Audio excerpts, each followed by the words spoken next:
Hi everyone, welcome to the webinar COP27. What it was, what was achieved, and what are the compromises to the future. Thank you all for being here.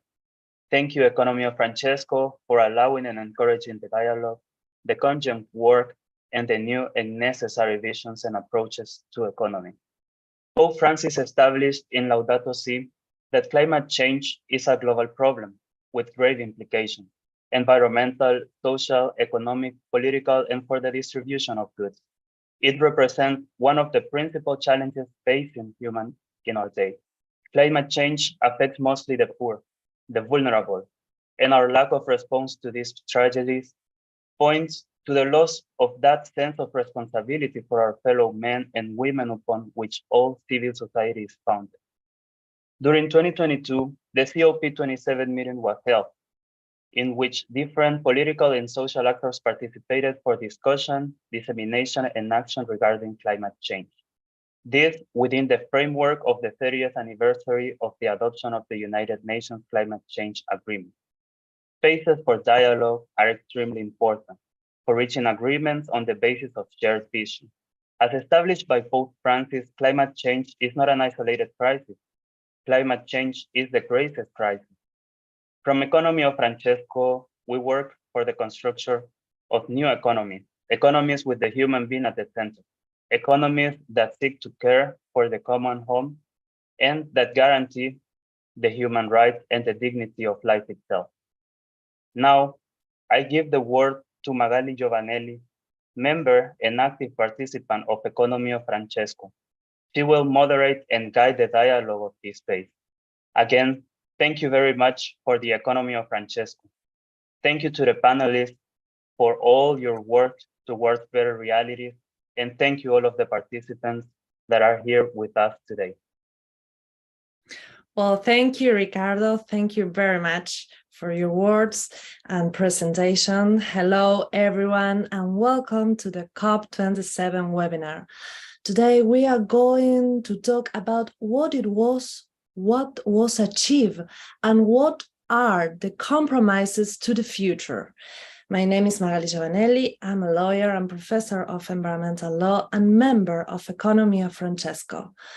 Today's webinar is a great opportunity to talk about climate change, vulnerabilities, and how to achieve new compromises for the future. We are at a certain point of history that urges us to make certain changes and achieve sustainability in terms of climate change and development. So it's an honor to introduce you, our panelists today, who can give us an historical perspective and a view going into the future, and who can tell us about what impact can this agreement have on mitigating the climate crisis? What does it mean to repair the damage, and how are these repairs carried out? What follow-ups should be given to the agreements reached? We have got some really amazing panelists for you today. We have got Maria Dolores Sanchez, responsible for research and reflection section of the Dicastery for Integral Human Development, over 10 years of experience in applied research in the field of environmental law, European law, and development projects. We have got Lucia Caputi, journalist for Avvenire newspaper, for which she has covered several climate summits, including the recent COP27, and Annette Diana Nanono, founder and team leader, Farm and Art Space Community Initiative, Bugunga. She's also affiliated with the Farm of Francesco, a project that was born as a youth initiative beating the economy of Francesco, and has represented this project in Egypt during the climate conference COP27. So the group will be taking about some of the big questions today, climate agenda, and they will be taking your questions. So please use the chat to submit your questions throughout and we will take some of those towards the end of the webinar. So, without further ado, it is my honor to introduce today's first speaker, Maria Dolores Sanchez. Good evening, everyone. Thank you. Thank you so much for the presentation. It is a great pleasure to be with you, although virtually. I need to thank you for the kind invitation and for the opportunity to offer some words about a topic that has so much relevance in our lives. I'll try not to be technical, of course, that would be for Lucia, that's been covering the COPs this time and in the past. And I just want you to think that we are all builders and artisans of our common home. So if we think of climate change in these terms, we must reflect about the fact that this is an ancient need. In fact, Cicero was one of the moral references of the past for a universal law that would oblige us to protect the terrestrial sphere. And today is Pope Francis that calls us for an ecological conversion. So what to say? Events like the COP and the COP27 in particular has brought into light some of the most extreme political denialist activist positions as well.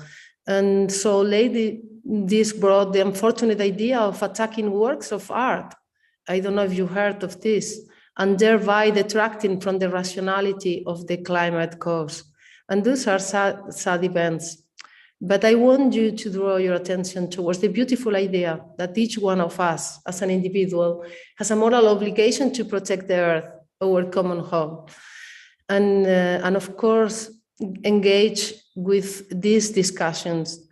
And this COP was the first in which the Holy See participated as a state party following its accession to the United Nations Framework Convention on Climate Change and the Paris Accords on October 4th of this year.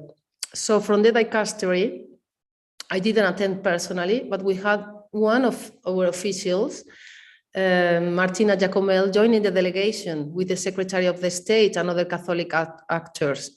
As it has been reported directly by her, the Holy See intervened directly on 4 occasions. One intervention during the high-level panel in a roundtable discussion on food security, and 2 other interventions during meetings on cover decisions.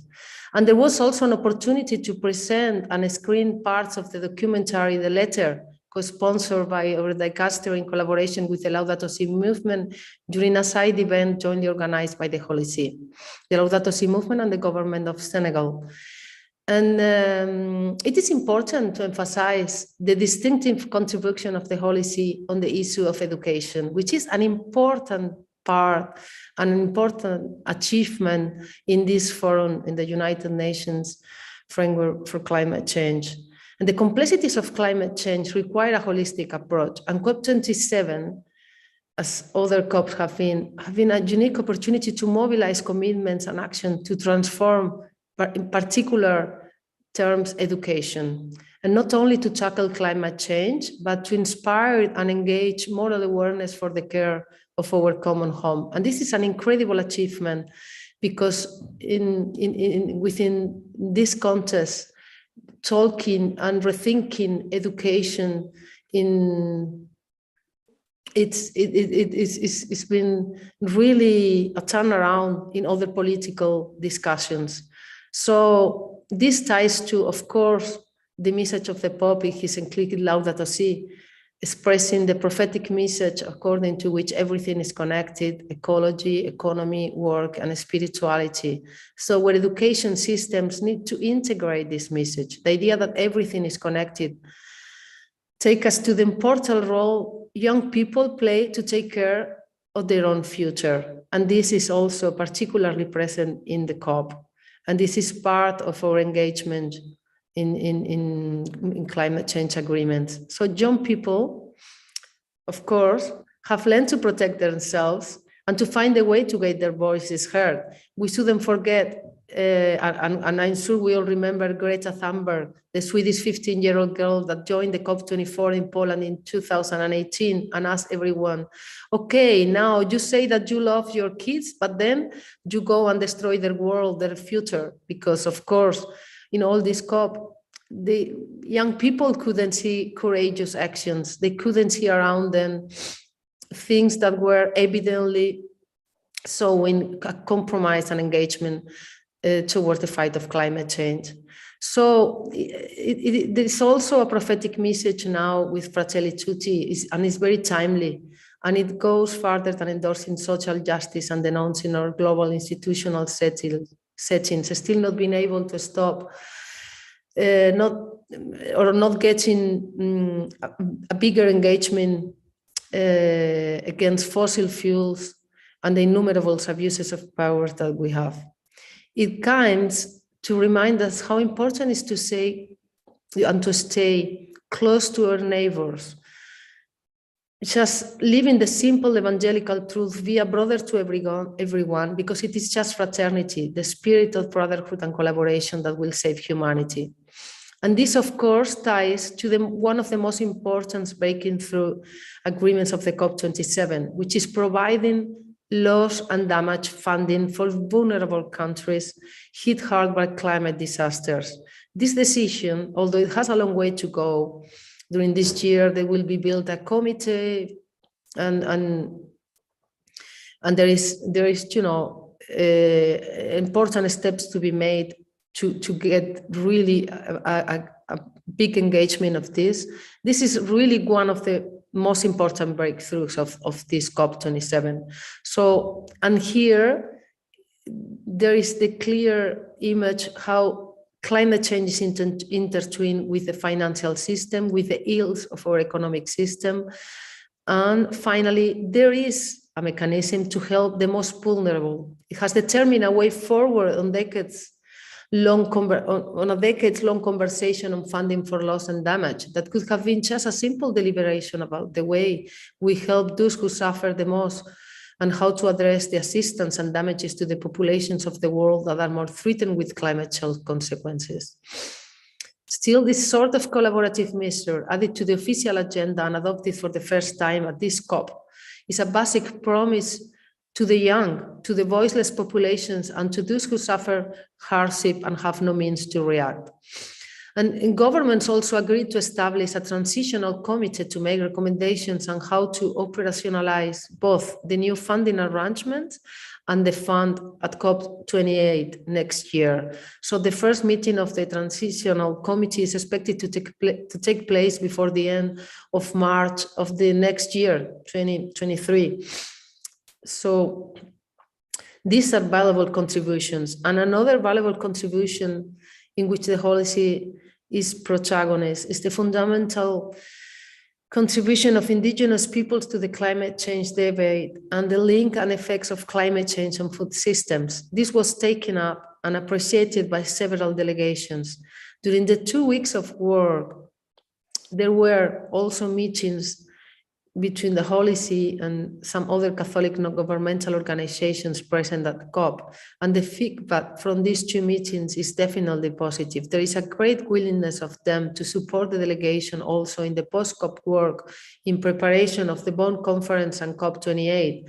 It is considered appropriate to consolidate and structure relationships so that it will be even more fruitful in the future, to get an alignment and to get further actions in topics that are close to the most vulnerable people.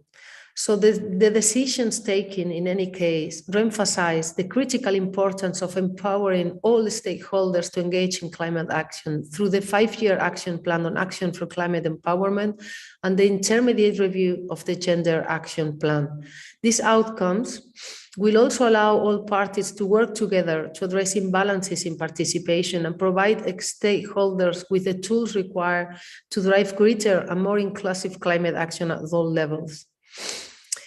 And finally, with regards to the Holy See, there is a collaborative atmosphere with the Egyptian presidency, whose willingness and openness to the Holy See had already been appreciated on the occasion of the invitation to the pre-COP27 held in Kinshasa from October 3rd to 15th. And this meeting was reserved only for some of the state's parties, and among them precisely the Holy See. So the will for collaboration and the will to be aligned in certain actions for help towards assessing vulnerabilities is present and is growing, and this is really a good sign. But to conclude, without getting into too much into technical questions, I just want to say that I believe that we must recognize a greater prominence of young people and a greater presence of young voices, kids and women. Kids have also been guaranteed their own pavilion this time. And this comes to collaborative solutions and developing governance models that integrate all those voices that in the past, and still are, were in the margins and were not heard. Still, we know that this is also part of a show, all these COP27 results, and sometimes not going beyond certain arrangements. This is behind the sometimes absent, strong and courageous political decisions that are still missing. In fact, what one could say that we were not enough ambitious in mitigation plans. And we just keep up to pledge to limit our emissions for no more than 1 degree. And on this, we should say that the European Union might be considered one of the most ambitious actors with its Green Deal plans to lower emissions to zero by 2050. But there have not been achieved, neither this time, strong agreements to reduce fossil fuels in a more courageous stand. And there is where our young voices, your young voices stand. So still collaborative actions have been launched in key areas, and the loss and damage mechanism, of course, is assigned towards the importance of assisting the most vulnerable communities. But we must bear in mind that a lot more can be done. And there is a lot of engagement missing from private to reduce fossil fuels, and of course also from governments. But as I said, the great breakthrough is the loss and damage finance mechanism, and for this a lot of engagement from multilateral banking, privates and other important stakeholders from the financial market are involved. And this is really a good sign. And as a message from the economy of Francesco, I just want to say that there is a long way to go. And so there is a space for you to keep fighting for more courageous decisions, more courageous stance against fossil fuels and our transition, ecological transition, integral ecological transition. Thank you. Well, thank you, Maria Dolores, for your words. And when I hear you, I think, like as Pope Francis says, everything is connected, and the importance, as you said, of cooperation, collaborations, to hear all the voices and the compromise for today and for the future. So thank you very much.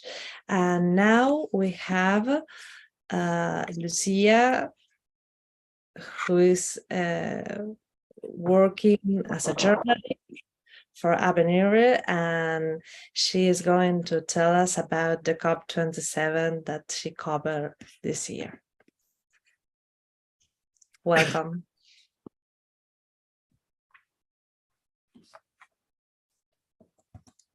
Many thanks. Can you hear me? Okay. And many thanks to Maria Dolores. I hope to be so clear as she was. And to tell you what I have seen and listened during the COP27 in Sharm el-Sheikh. It is difficult to give a balance of this conference. It is two opposite outcomes. On one side, it is considered an historical COP, and effective, it was an historical COP, because for the first time, after 30 years of fighting and 27 COPs, for the first time, climatic diplomacy accepted to write on a paper on the final pact of the COP, of the final deal of the COP, the recognizing of loss and damage for poor countries. It is an historical result because 30 years ago, poor countries, which are the most affected by climate change, especially small islands, small Pacific islands, and African states, they asked industrialized countries to recognize them a sort of compensation for the damages caused by climate change. But rich countries refused, and they continued to refuse during these 30 years. In Glasgow, the theme was discussed for it was a focal point of Glasgow, but at the end, poor countries were forced to accept the deal without the part of loss and damage. But the deal, the informal deal, was that this theme could be the central theme of the conference in Sharm el-Sheikh, and effectively, it was the big theme of the COP, because it was the African COP, it was a COP in African continent, and the Egyptian presidency pushed to put this theme on the light.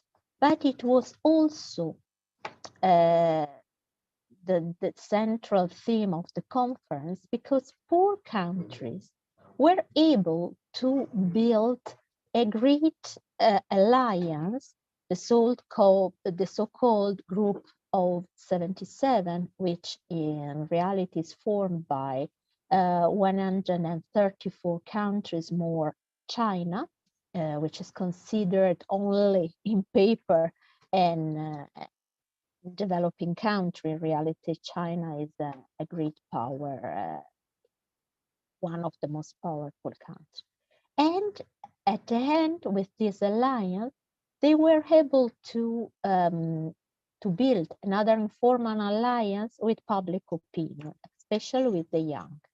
The pressure of public opinion, and especially of young movements, and the action of other informal groups or stakeholders. In COP27, there were many faith groups which gave a very important work to convince public opinion and to create the condition to this point being passed. And at the end, it was passed. But European Union lost a great opportunity, because it was clear that before the conference that loss and damage would be one of the main points. And poor countries expected European Union stood on their side. But European Union at the beginning was on the side of United States and the other industrialized countries, which rejected loss and damage, the compensation for poor countries. This created a division between the alliance of small islands and the European Union, which is considered in every COP the most progressive group, the group which pushes to advance in more ambitious climate rules. This alliance was key, for example, during the Paris COP21 in 2015. But this time, this alliance was not possible, And only at the end, European Union tried to find the position of negotiation, but it was too late. And it caused the other part of the COP. From one side, it was an historical COP. On the other side, it was a lost occasion, a lost opportunity, because international community lost the opportunity to more courageous rules to reduce emissions, to reduce CO2, to reduce, to cut off emissions, and to phase down fossil fuels. It was a proposal of European Union and India, for the first time India. It's a big strange position, but it could be important. But at the end, they had to renounce to this more ambitious position, and the final deal did not add new rules to Glasgow rules. We stayed with the same and these are the single compromise adopted by each countries. And it was only a suggestion to countries which did not present yet the NDC to present the new objective of cutting of fossil fuels and emissions. But there is no mentions to all fossil fuels, and there is no ambition. It is in the part of reduction of emission, the ambition is very low.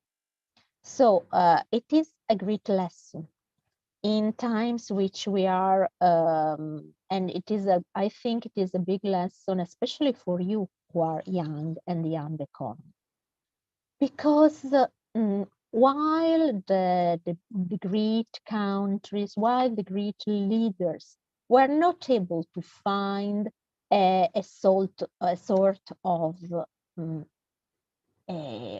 of compromise, were not able to discuss, young people were very important in pushing and supporting the request of poor countries of loss and damage. And their action was at the end successful. And it was not at the beginning, no one in the media believed that this loss and damage would be approved. So it is a great lesson because it demonstrates that when public opinion, when people are able to support a cause can be succeed. The fighting of poor countries was very courageous, was very, very intelligent in the way of acting. And it is a clear demonstration that climate finance is linked to climate change. Is not only numbers, it's not only money, it influences in the life of million or billion people in the world. Poor countries are most affected by climate change because they have no resources to defend themselves against climate change. And they are also in some hotspots of the earth where climate change it's very hard, and it amplifies all the fragilities, the structural fragilities of these countries. Compensation of loss and damage do not solve alone the problem, but it is a point of justice, it is a point of equity, and it is a point of compromise. Only if we, as an industrialized country, accept our responsibility, we can ask all countries to take compromise to cut off emissions. So, in my opinion, it was a very important lesson, especially for you. And I hope that you, as young economists, could work on the very strict relationships between climate and finance, climate and economy, because without a transformation of economic system, ecological transition is only a word, only a slogan. It needs a transformation of economic transitions. All scientists say that the resources, the money are, and the technology also. So we have the technology for ecological transition. It is only a problem of economy, of transforming economy, of deciding to put money in a new sort of economy, in transforming economy, which take into account ecological transition. Thank you so much to everyone, and I'm very happy to see your work. You are a great hope for all of us. Thank you. Thank you, Lucia, and thank you for analysis and the link between economical transformation and ecological transition. It's very important. So, well, thank you very much. And let me introduce Annette. She has a little problem with her video, but she is going to talk to us today. Hello, Annette. Yes, hello. Yes, hello. Are you hearing me now? Yeah. Okay. Just for the sake of the video, I don't know if you're able to see me. It is very dark here. And my video might interrupt the internet, the network, if I leave it on. So allow me to switch it off so that I just use the audio, okay?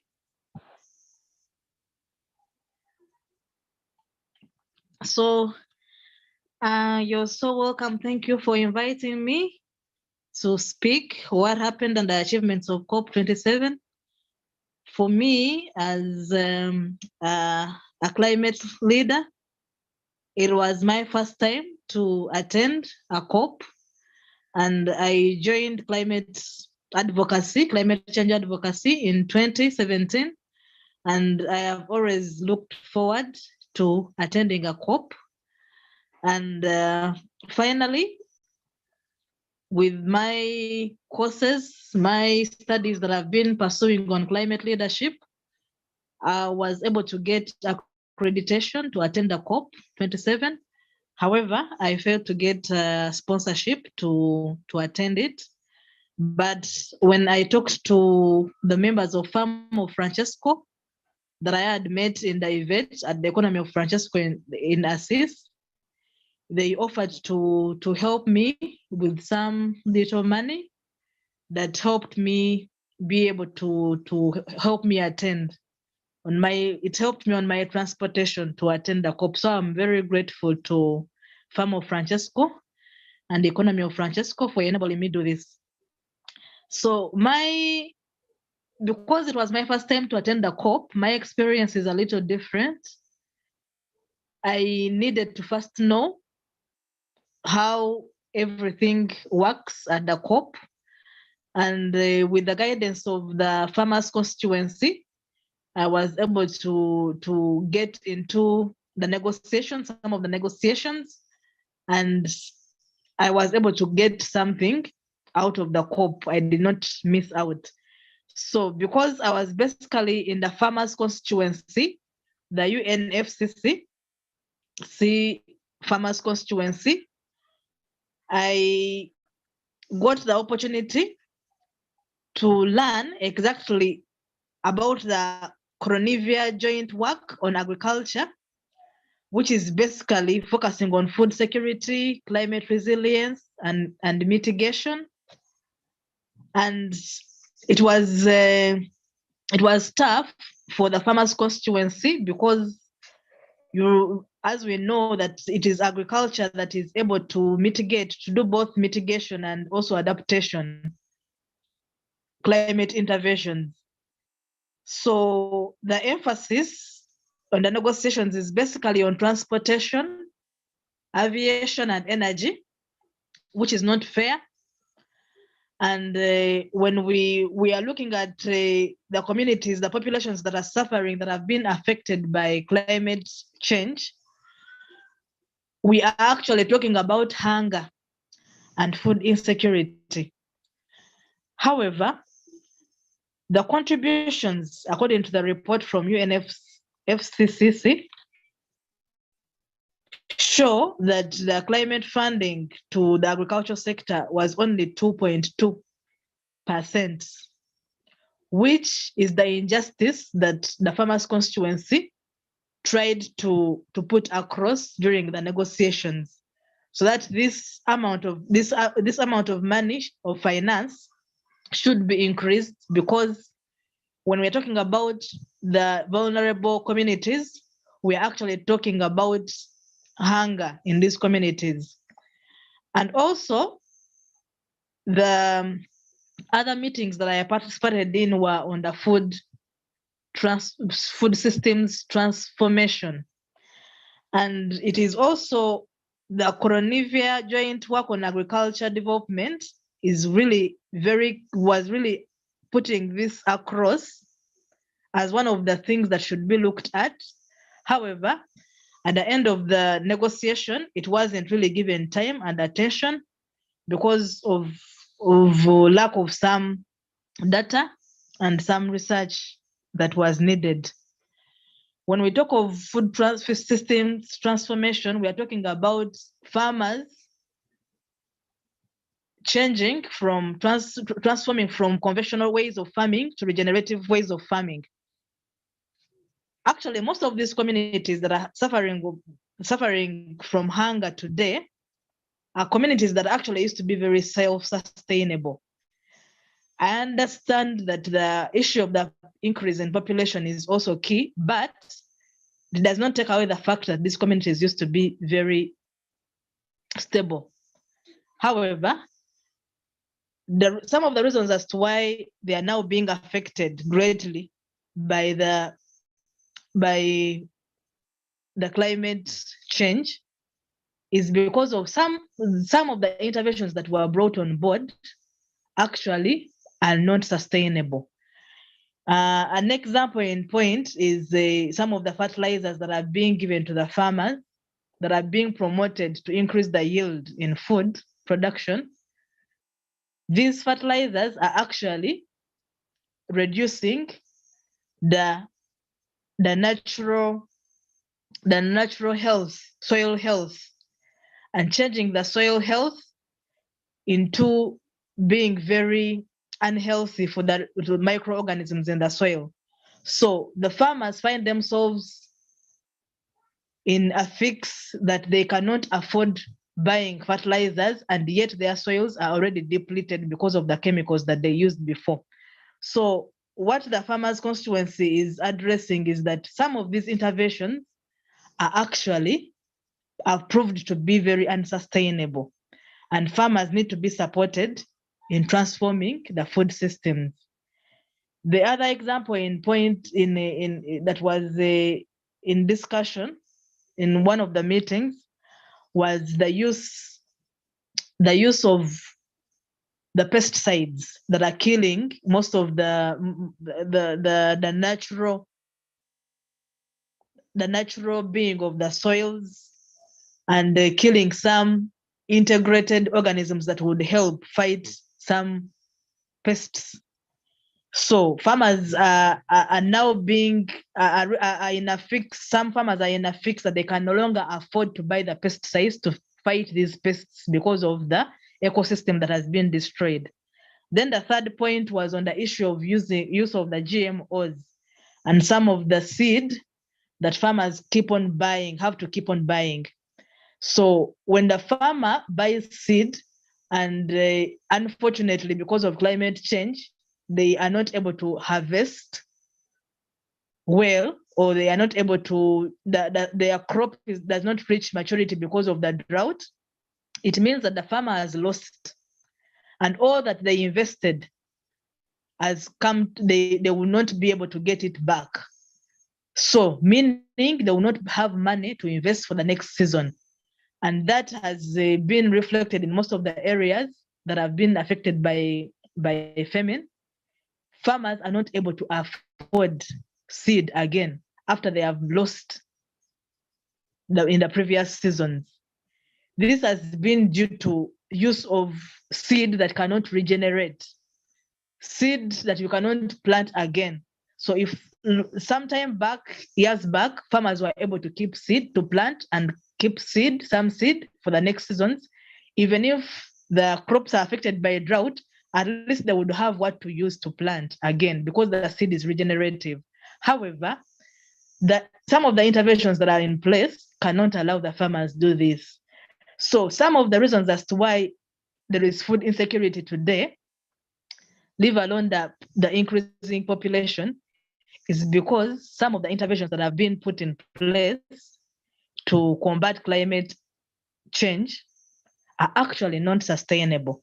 So these are some of among the so many. I challenge you to read about the food systems transformation paper that was presented in the COP, to get to know the other reasons as to why some of these interventions have actually proved not to really be working. So the food systems transformation is key, and climate financing on it was at the forefront in the discussions.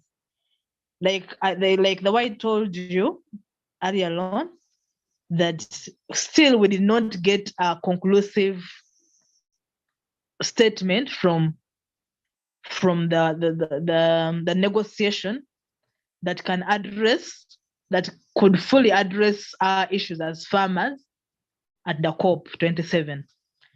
However, it is also important to note that the inclusion of youth in the negotiation was fronted, and there was a very good representation.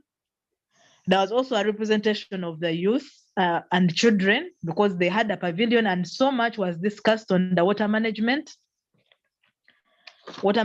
systems, the soil management, the nutrient use, the livestock, because livestock is very key in mitigating greenhouse gas emissions. The methods of assessing adaptation and technology transfer. So very many young youth have received grants and support in their innovations.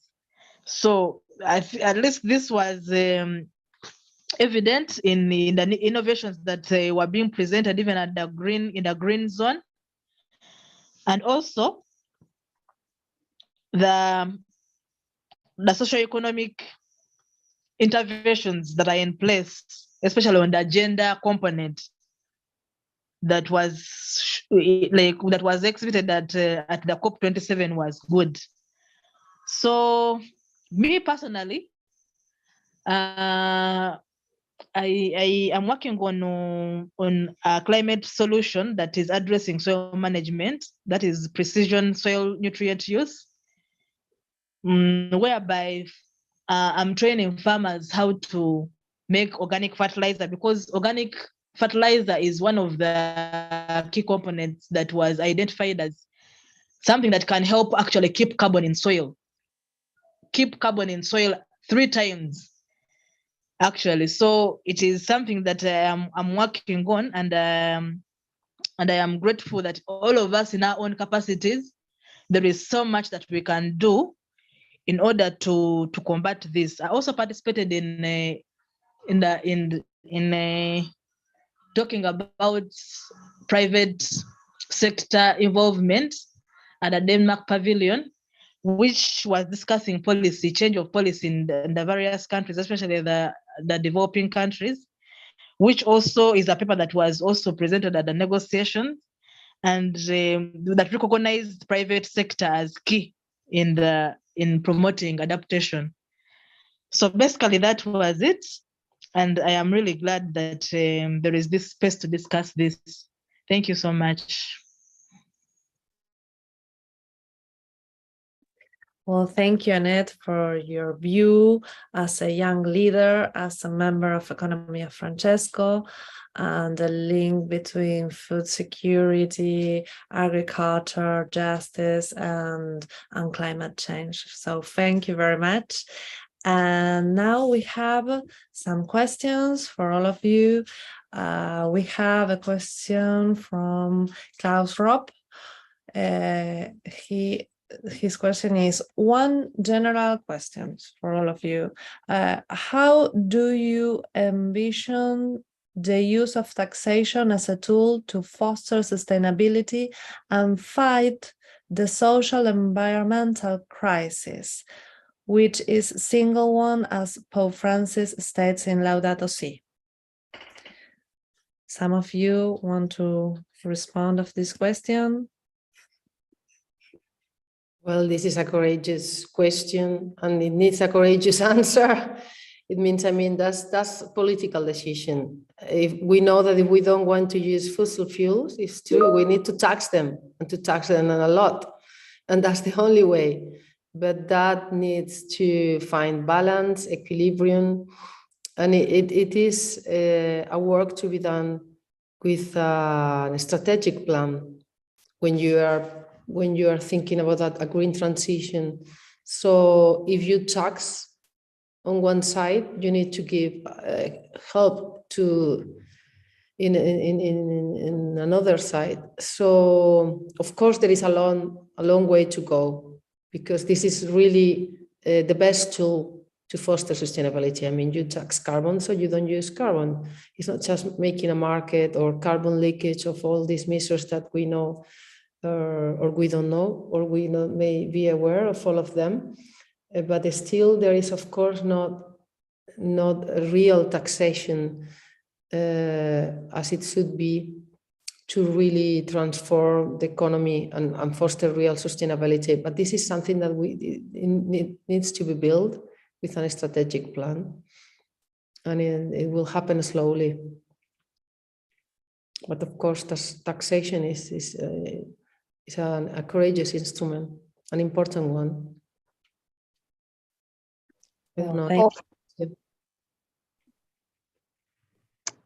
Of course, I agree with Dolores that taxation is fundamental. In COP27 was also presented a plan, a proposal by the Alliance of Small Islands, especially Vanuatu, to ban all fossil fuels, because they bet it and they try to put this cause in front of the International Court of International Criminal Court and in General Assembly of the UN. Of course, it is difficult because it needs a great changing in the minds of leaders, of political leaders, because science is very clear.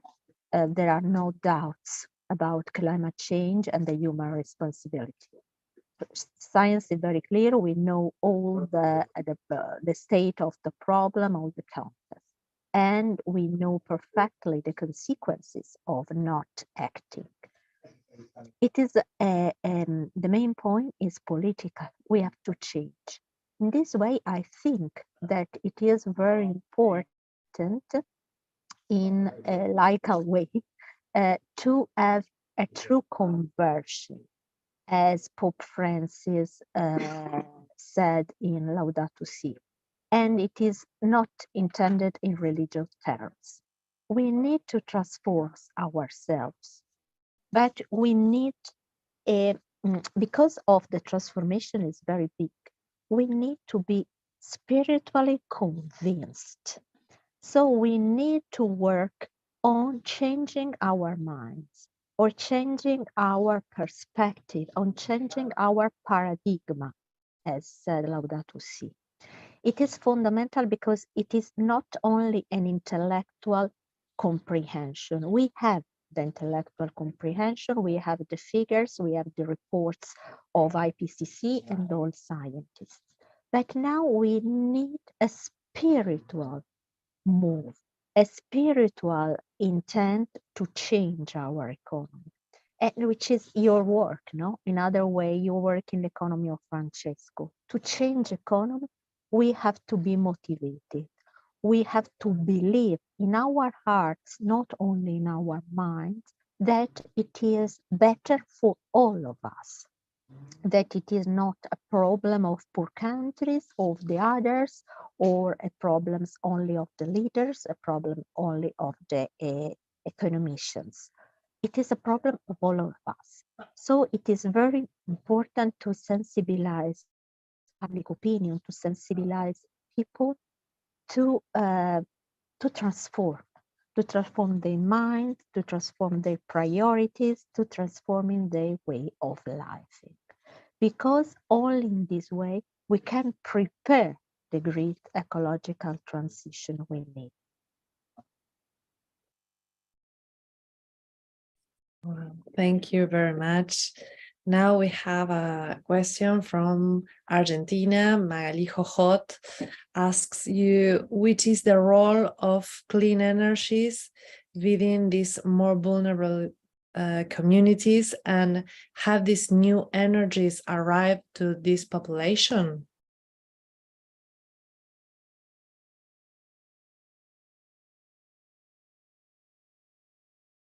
Who wants to answer this question?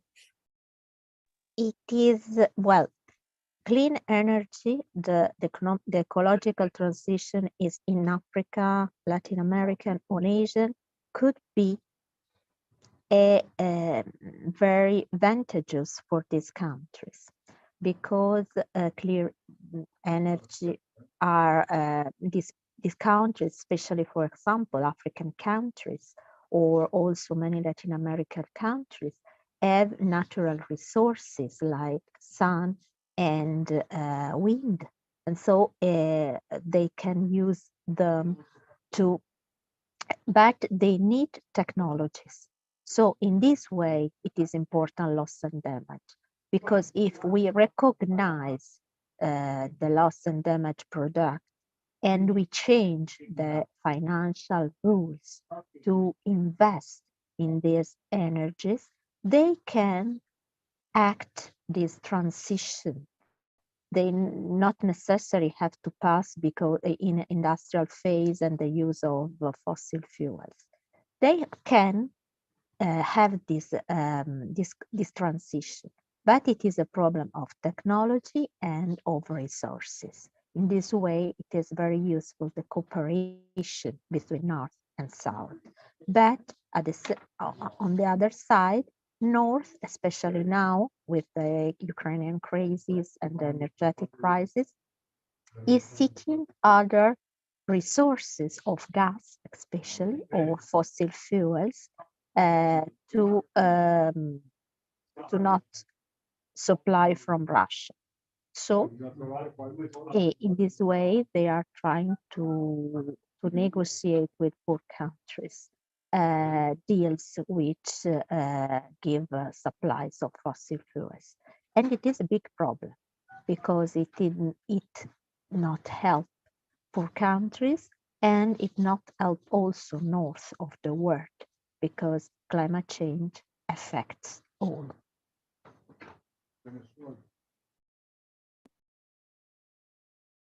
Well, thank you, Lucia, for your answer. I don't know if Dolores or Annette would add some. Yeah, well, clean energies, of course, should be part also of the vulnerable communities.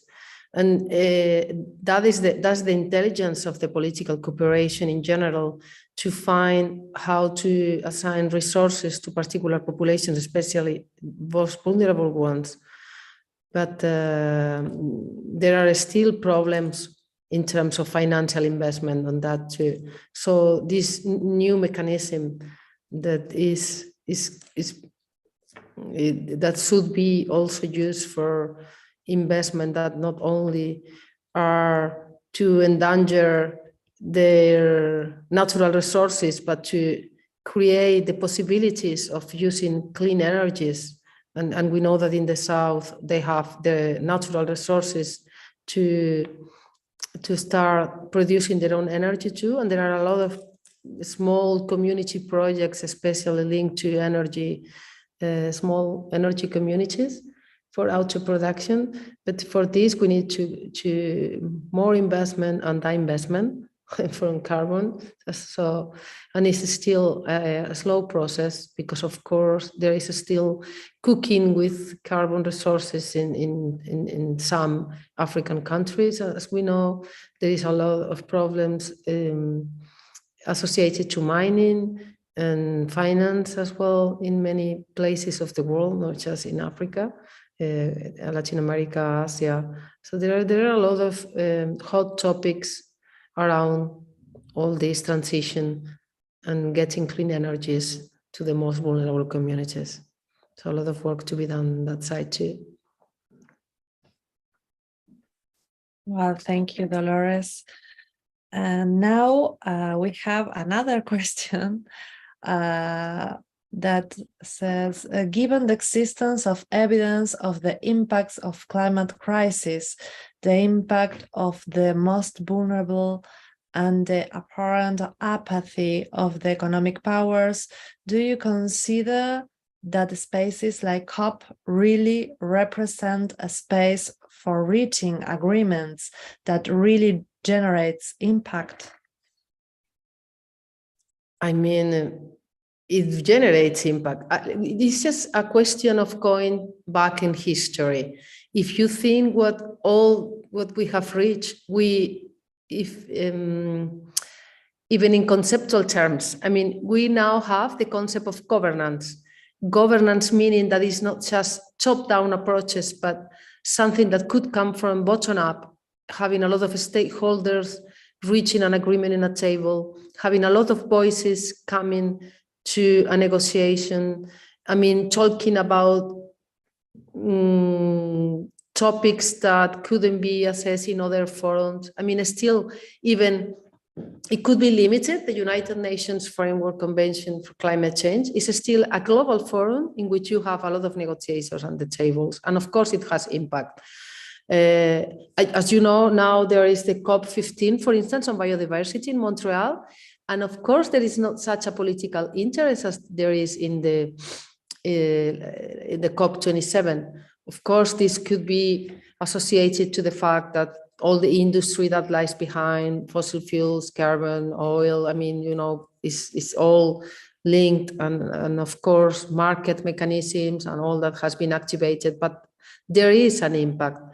As I said, the big view of having this financial mechanism, loss and damage, for assistance of vulnerable communities is an important step, but there has been many others, inspirational, educational, and we need to believe on these global forums in which so many voices are coming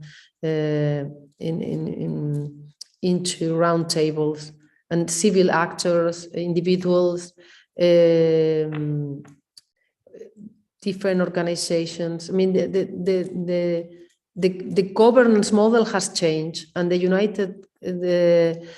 Nations Framework Convention of Climate Change has helped a lot for this change. So I do believe there is of course an impact, but we really need to generate more change. But that depends on political decisions. That's another thing. That's another topic.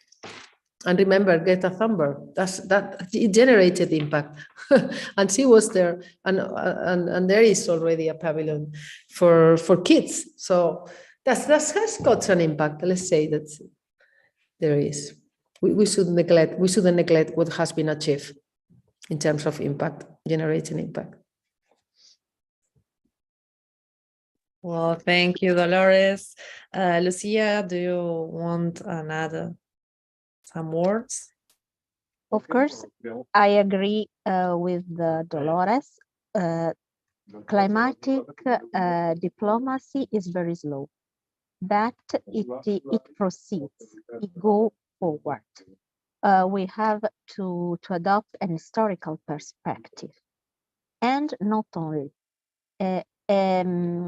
the final deal on loss and damage, it is possible only in spaces such a COP, when in which all countries have the right to vote and the right to count, have a sort of parity of equality, while in other world summits, for example, put countries as no voices, have no voices.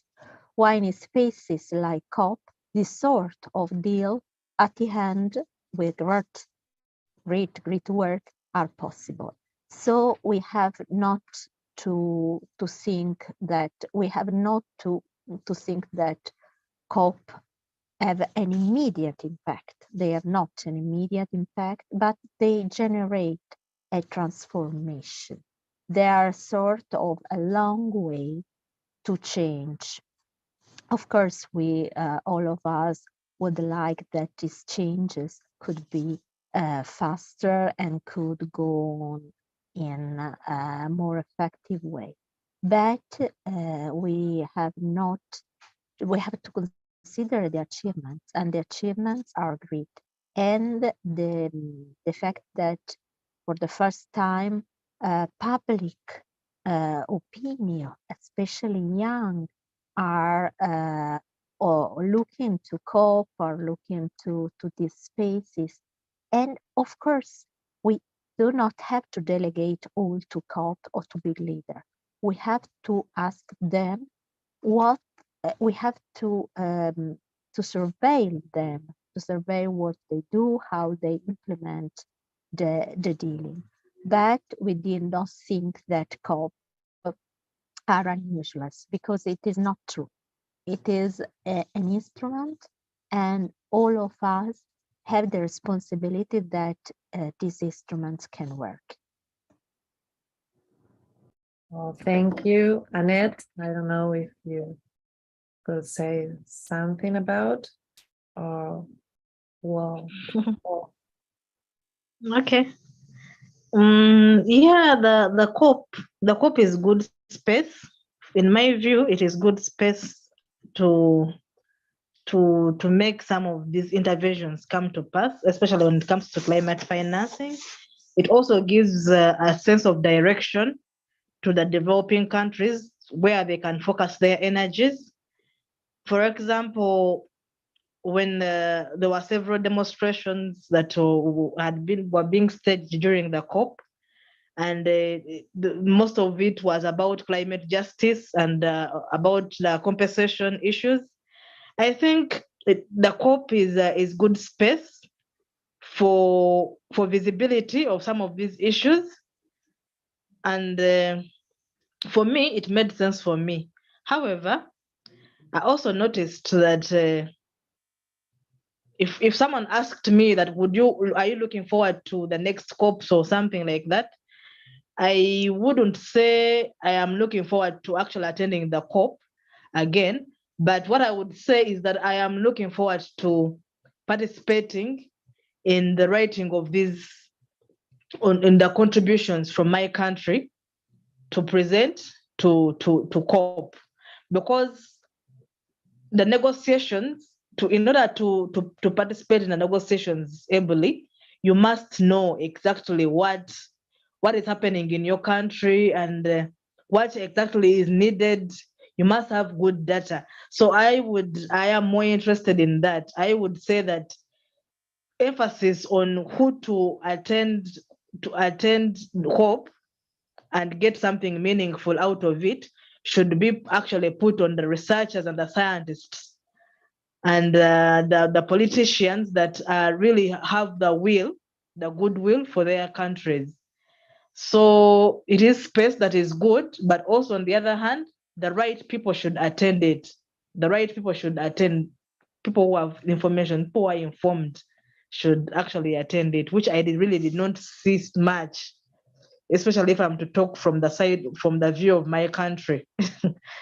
So that is my say about that.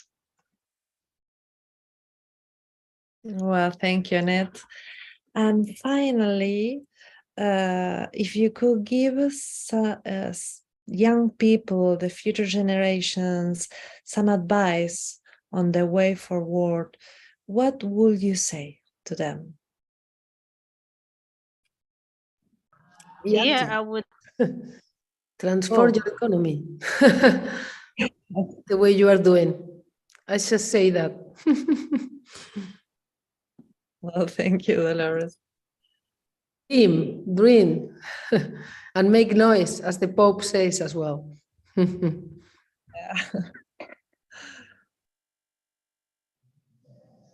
Thank you, Lucia. You want to talk? Hagan Leo, and which is make noise, and continue to imagine and build another economy. The economy we have is not the only possibility.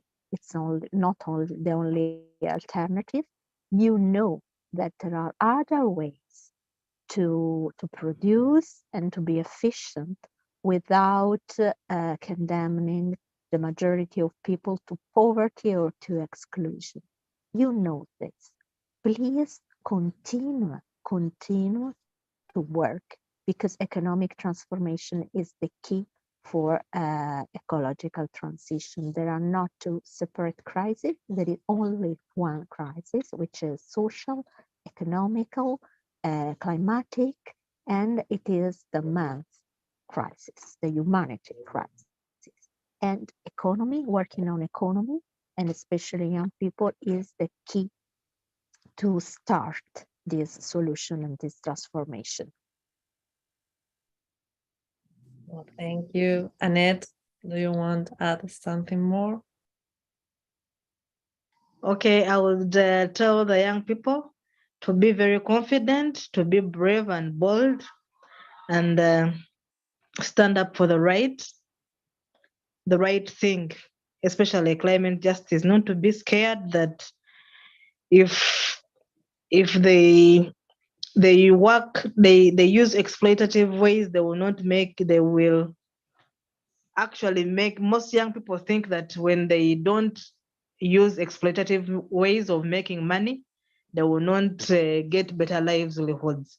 But it all takes confidence and some love, actually much love for the environment, for everyone around us, to actually make it so that we are healthy and have a healthy ecosystem, a healthy environment. So it's about being confident and bold and have so much love for self and for others and all that and our environment.